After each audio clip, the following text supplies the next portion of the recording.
next reviews. This isn't really a review, but it's sort of a, it's related to a review I did of the CR500, 86 CR500. And I wanted to provide an update because I think this is kind of a big deal that applies to a lot of riders. This is about the starting. I've had this bike since 2016, and I've been through just about everything on this bike to try and get it to start. Now, you know, of course, there's the starting drill where you lean it over and you give it a few primer kicks and all that, and this is beyond that. So, since I've had this bike, we've been through, started off with a fresh bore and a fresh top end, new reeds, new crank seals, new, messed with the jetting, different jets, ended up putting on a air striker carb. I added a decompression valve. I went with a MSV exhaust flange because I thought maybe that was somehow messing with it, and the bike always is just kind of inconsistently about when it will start. Sometimes, you know, it's a couple kicks warm, and sometimes it's 5, but it's just really inconsistent, and it's always had just a super weak looking spark.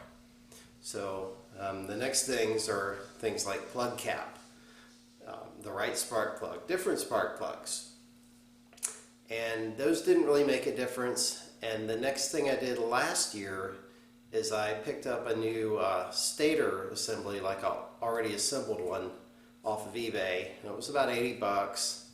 Put that on, didn't really make a difference.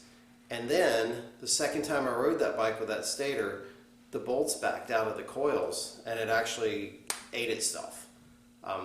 Just shredded it, and the bike shut down, that was it.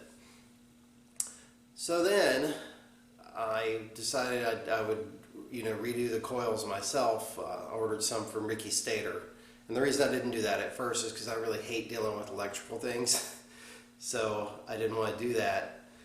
And the good part about the whole stator, the system that I bought, is that when I went to take the screws out of the coils, out of the stock backing plate, a couple of them broke off. So either way, I was kind of out for a stator. So I put the Ricky Stator coils on that, on the other aftermarket one I bought, and that actually worked out better, and that was using my stock wiring harness. So after all that, it's still not really not working.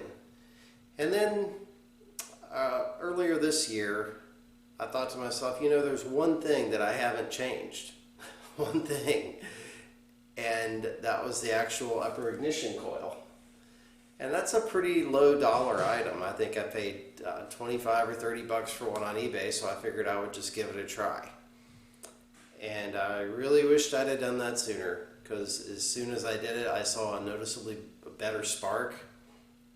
And my first ride on the bike, the last race at Riverdale, you still had to go through the regular drill to start it cold, because it was also a really cold day. So not really cold, but in the low 50s. Not ideal. But once I'd started that bike for the first time for the day, when it was warm, it started on the first kick every single time. And that bike has never, ever done that with me the entire time that I've had it. And it did that consistently throughout the day. So that tells me I finally, after going through everything, I finally isolated the problem. So if you are a 85, 86 CR500 owner, and probably some other years too, but these were known for having a fairly weak spark. If you're in that boat and you're having problems starting it, you definitely want to check all those other things. But once you get to the point where you're going to start throwing money at it, I'd say if your spark looks weak and kind of suspect or intermittent, I'd say start with a coil. That's the cheapest way. A new coil, new cap, and see what that gets you. So I hope that will save, maybe this will help save some people some time and aggravation getting these old beasts to start. And I can tell you, it was, you know, starting that bike before a moto was always kind of a source of stress for me, because you're like, okay, how soon should I start it before my moto, because I know I might need to leave an extra, 3 minutes to be sitting here kicking on it, and that's no way to start a moto. It kind of gets in your head. So I feel like now I can start the bike at a normal time and she's good to go. So I hope this helps, and good luck out there. If you have any thoughts or observations you want to post in the comments, please feel free. And oh, by the way, I know there's a guy on here on YouTube that starts his CR500 and flip-flops with one kick, and more power to you. That's not most of us.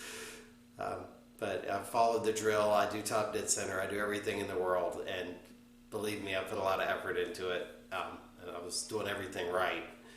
So it's more than technique sometimes. Sometimes there's some mechanical reasons why things don't start. All right, thanks for watching.